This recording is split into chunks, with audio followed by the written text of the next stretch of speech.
Good afternoon, and thank you for being here. My name is Mariana Moles. I'm the Public Health Communications Officer for the County of Santa Clara Public Health Department. Today we have an update for you about novel coronavirus in Santa Clara County. First, I'm going to introduce our speaker, and then afterward we will have time for questions. So today, Dr. Sarah Cody, who is our County Health Officer and Director of the County of Santa Clara Public Health Department, will provide a brief introduction. So thank you. Sarah. Thank you.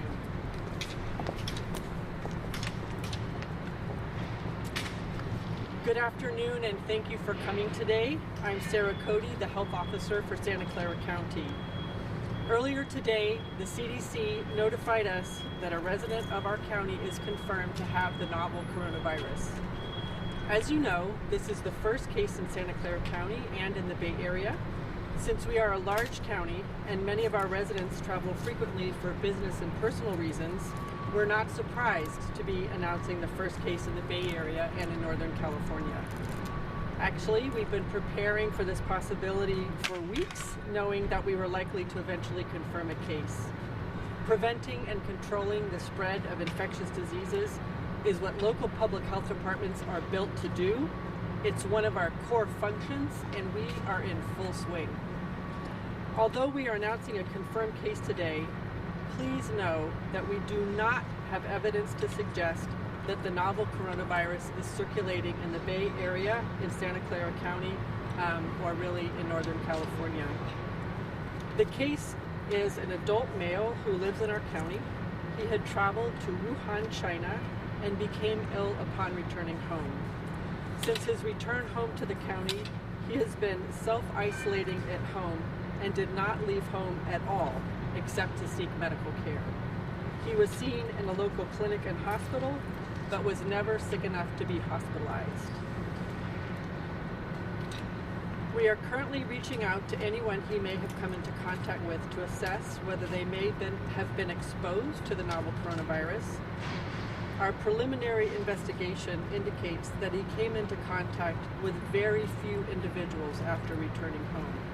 We are making sure that anyone that he did come into contact with is being monitored for symptoms and staying at home away from others.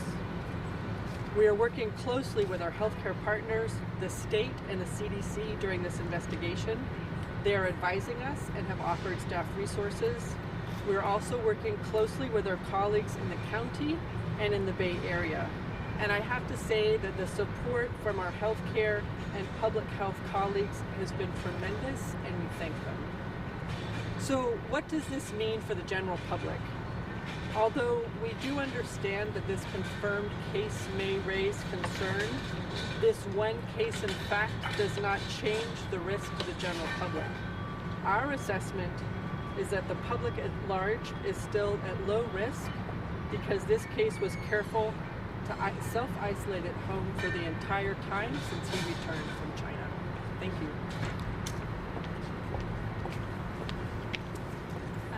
Before we take questions, I do want to let our Spanish TV stations know that we will have time following the press conference to do one-on-one interviews with Dr. Sarah Cody. So now we will take questions. We have both Dr. George Hahn, our Deputy Health Officer, and Sarah Cody, the County Health Officer, to answer questions. Yes? How long was he in Wuhan before he started developing symptoms, and that he had to come in contact with many people? Anyone outside of immediate family, co-workers, people before? What we know is that the case returned on January 24th. Since his return, he has only been at home. Very few contacts in his home, and he has been there the entire time since his return, the only exception being travel to seek care. He returned from Wuhan, China on January 24th? He did not return directly from Wuhan. When did he return to the United States? So I don't have the exact details of where he was when prior to his arrival back here. He did return. He had been in Wuhan, he had been in Shanghai, and then he came back to the county on January 24th. How about his family members? Are they also on quarantine? Are they still in the hospital? So, as part of our public health practice and our public health investigation, we identify all contacts, all close contacts, and those contacts then isolate at home for 14 days. Dr. Cody, given the human-to-human transmission case that was confirmed in Chicago yesterday, what steps are you taking to watch people at hospital? So the question is about what steps are we taking with regard to human-to-human transmission. So we're doing the following. This is really part of a public health contact investigation. So our team is working diligently right now with help from the state and the CDC to stand up a full contact investigation, very meticulous, understand who his contacts were, and then follow up with each and every one of them. We're actually quite lucky in this case in that I think the contact list is going to be rather short. Are there household members who may have been exposed? There are household members, few. Can you elaborate, please? I'm not going to give details on exactly how many, but what I can say is that again we are quite fortunate in this case, and that I think the list of contacts since he's returned here to the county is going to be very short. When you say short, do you mean less than 10, more than 10? I mean short. Doctor, did you say how old he is? What's the case? Excuse me. Excuse me. Yeah, excuse me. Did you say how old he is? He's an adult male. What's the case here? So he's got the symptoms. He just stayed home.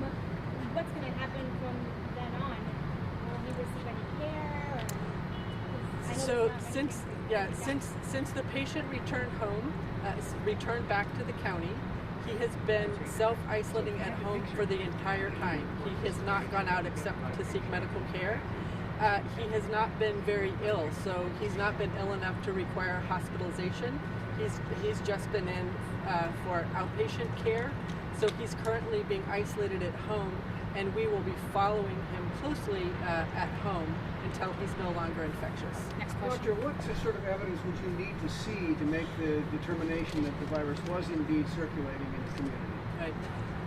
So one question is, what do I mean by circulating? And that is, I mean that, for example, influenza virus is circulating in the county now. We know that it spreads person to person, and we see cases in outpatient clinics and in hospitals, and we have deaths every year from influenza. That virus is circulating.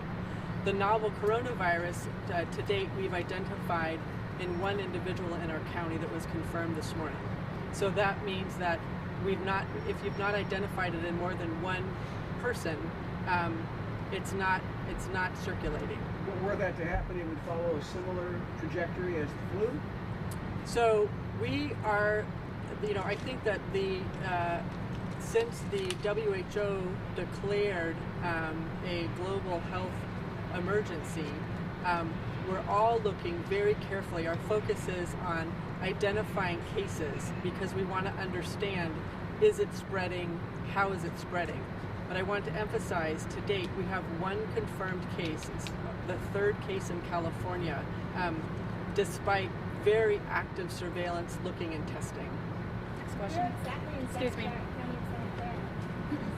Do you have someone else want to Did He's he, had a question. did he yes. travel alone, and where in Santa Clara County was the returning to?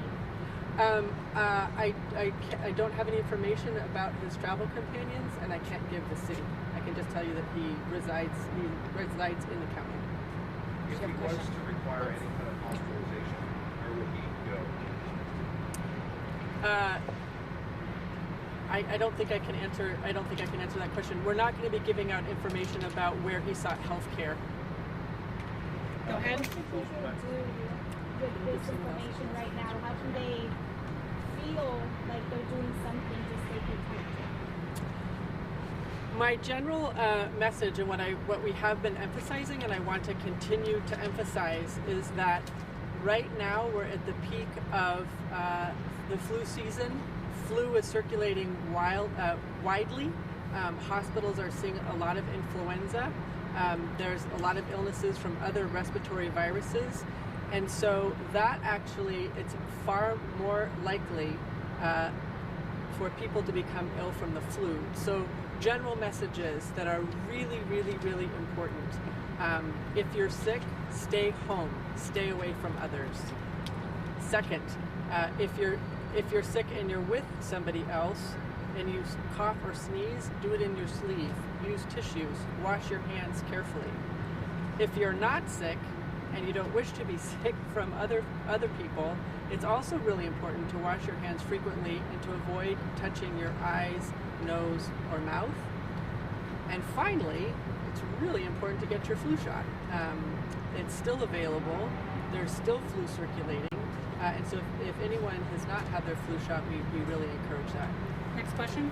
Doctor, when you said the 24th, was that the day that he landed back here? Yes, he landed on January 24th. And was home on the 24th. He landed on the 24th and went directly home and has been there since. Next question over here, please. Sorry, next question over here. Talk about the relative danger of this particular virus versus, say, flu. Flu kills tens of thousands a year. There are 170 plus, 200 plus this way. Which is worse? Which one is more dangerous?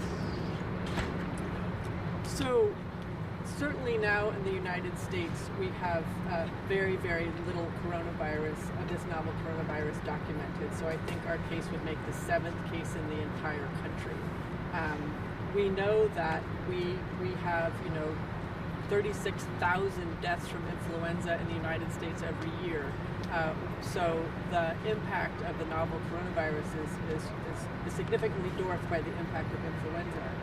I think that what distinguishes the novel influenza is that it's novel, it's new, there's a lot that we don't know. And so I want to acknowledge that people feel rightly concerned because it's new. But as far as the amount of actual disease and infection that it's causing, it's very, very small in the United States at this point. The next question over here. Sorry, who's next? You said he wasn't hospitalized or sick enough to be hospitalized. Did he go to any other care facilities?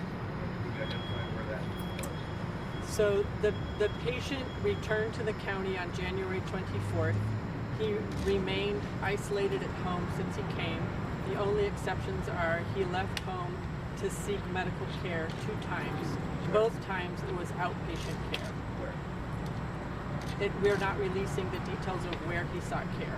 Don't you think that people frequent those places should know? What we are doing as part of our contact investigations, we actually have several different types of contact investigations, and I'll describe them briefly so that the public can know. One is to understand all the different places that he was and who he was in contact with. As I mentioned, he self-isolated at home, so that's really his household. Second, we refer all details around flights to the Centers for Disease Control, and they follow up in the event that he might have been infectious while on an airplane. Third, we work very closely with our healthcare partners in the healthcare facilities to identify anyone who might have been exposed while this person was seeking care. That's part of our contact investigation. But in terms of locally, are you reaching out to folks who may have gone to that same clinic? Part of our contact investigation is to work very closely with the healthcare partners, identify just where the patient was and who may have been exposed, and then take the appropriate follow-up. So people will be contacted individually? Anyone who may have been exposed, who's identified during the contact investigation, would be contacted by one of the investigation team members. We have a question over here. Just to be clear, he contracted the virus there and came back, but he was sick while he was traveling and arrived on the 24th and realized he was contagious or had the virus, or he came back, didn't feel well, went out to get checked, and that's when they found out he had the virus. He was exposed to the virus while traveling in China, most likely in Wuhan. After he arrived back here, he became ill and sought care. And do you know which airport he came into? The patient arrived through San Jose International Airport. All right, next question is over here. San Jose Okay, Airport. okay. And do we know which airline? To be honest, I don't have those details. Understand that we just got this information this morning, and there's a lot of details that we're still gathering. Okay. How many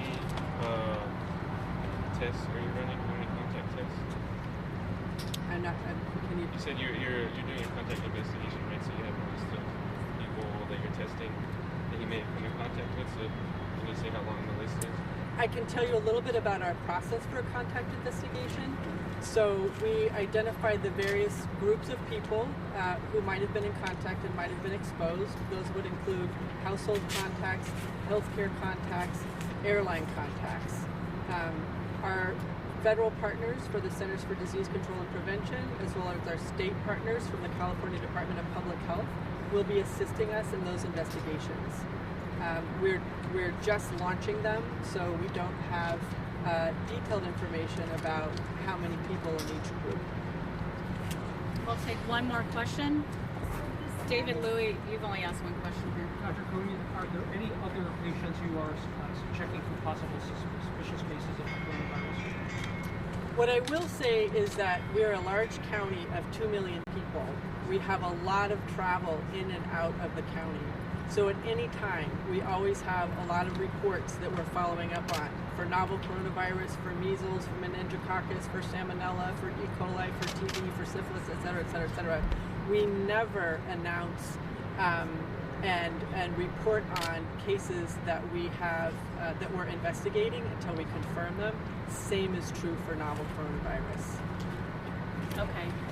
This kind of staying at home, there's going to be a point where, he has to go out for food or somebody's going to have contact with him because of food or emergency, or like what's going to happen then? Very prone to this being contagious, even though you're saying he's on quarantine, right? One of the things we do in public health is when we have to isolate someone because they have an infectious disease, this person has been strictly isolating himself at home ever since he returned from his overseas travel. Isolate means you don't leave your home. So if a family member can support the person, then the family member does. And if not, we mobilize public health resources and support the person at home. Okay, this is our last Sarah, question right is there here. anything that your office is doing now that there is a case? Is there anything that changed on your end? We're responding to a lot of media calls. Okay. We're very busy. Yeah, we really appreciate you all coming out and covering the story.